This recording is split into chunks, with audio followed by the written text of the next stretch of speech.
চলুন বন্ধুরা, আজকে দেখাবো সৌদি আরবের 10 রিয়াল দিয়ে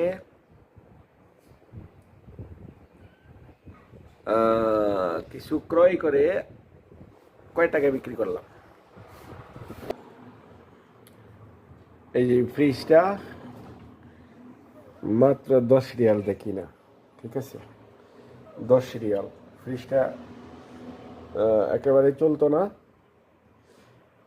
এখানে নিয়ে আসে এক পাকিস্তানি, বিক্রি করে দিয়ে গেছে 10 রিয়াল।